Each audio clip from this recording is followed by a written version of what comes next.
I've nearly set my apartment on fire. Again. Making macarons should not be this hard. They're small and cute, and the recipe calls for super simple ingredients. It's just egg whites, almond flour, and sugar. So why, oh why, can't I make a single batch without completely messing up? Oh no, oh shit! I mumble as I snatch an oven mitt off the counter and pull out the now smoking confection. According to the timer, they shouldn't be done for another 5 minutes, and yet these are nearly burnt to a crisp. Either the recipe was wrong about the baking temperature, or my oven was sent straight from hell. I'm betting on the latter. I'm desperate to recreate the infamous Stella Marco Bakery's classic macaron because, as of a month ago, New York City's one location closed for renovations, and I simply can't live without them. The news was enough to make me consider moving back to the West Coast, where there's a Stella's practically every 100 feet. Then again, I might not have a choice about returning to San Diego to live with my family if I can't find a job in the next couple of months. I came to New York 4 years ago for college and had plans to stay for possibly the rest of my life. My education was bankrolled by my amazing parents with the stipulation that after graduation, I'd support myself. Truthfully, they'd have no problem continuing to help me, and they absolutely have the means, but it's the principle of it all. I made a promise, and I plan to keep it. I just didn't think it would be this difficult. I busted my ass during undergrad with a double major in communications and sports marketing, a minor in English, and a new internship every semester. With all that experience, I thought it would be easy to find a full-time position working in the marketing department of a professional sports team, aka my dream job.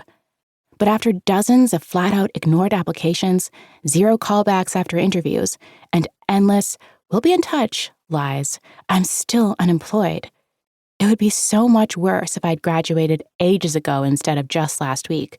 But I've been applying for positions for months now, hoping to have a job in place by the time I was handed my diploma. My brother landed one in his field months before graduation, so I figured there was no reason I couldn't do the same. Joke's on me, because here I am with no job, a dwindling sum in my bank account, and a 2-hour drive from the closest Stella Margot's. This is not what I call living my best life. But damn if I'm not trying. "What's on fire?" Chantal asks from the doorway to the kitchen, grimacing at the smell. I sigh and move to open the window, sparing a glance back at my roommate as I do. My hopes and dreams. Figured. Smells awful. Can't argue with that. This is the 4th batch I've ruined today, I lament as I shuffle over to her. Seeking comfort, I rest my temple against her upper arm. It's not quite her shoulder, since I'm 5'0", and she's a 6'1" angel. The first ones weren't sweet enough, the second ones were flat as crepes, the third were underbaked, and these are... on fire? Singed, I correct, pulling back and giving her a warning look. I can't be too mad, though, because they were kind of on fire at one point.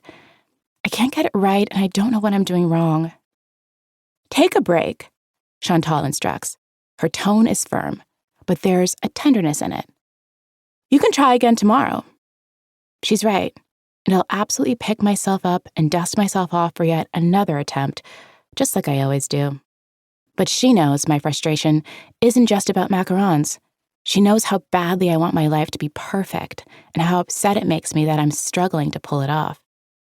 As my roommate since our freshman year, she's witnessed plenty of my highs and lows, and is well-versed in all my hopes and dreams.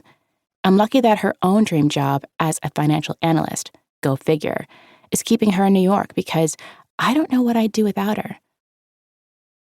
"I'll order takeout so no one has to enter this disaster zone," she says, pulling her phone out of the back pocket of her denim shorts that showcase her long, deep brown legs. "And check your phone, would you? It keeps buzzing in your room, and it's driving me nuts." I flash her a bashful smile.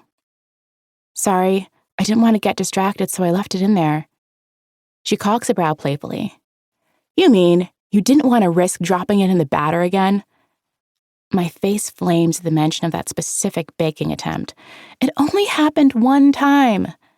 She flips her braids over one shoulder as she strolls out of the kitchen, the delicate beads at the ends clicking together as she goes.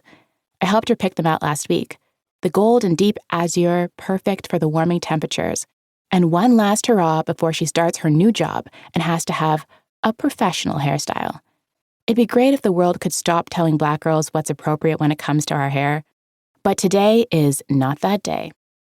Sighing, I undo my apron and hang it on the hook by the window. The pastel pink cotton flutters in the warm breeze, silently mocking me and my failure. I don't even bother looking at the charbroiled macarons as I leave the kitchen and pad down the narrow hallway to my bedroom.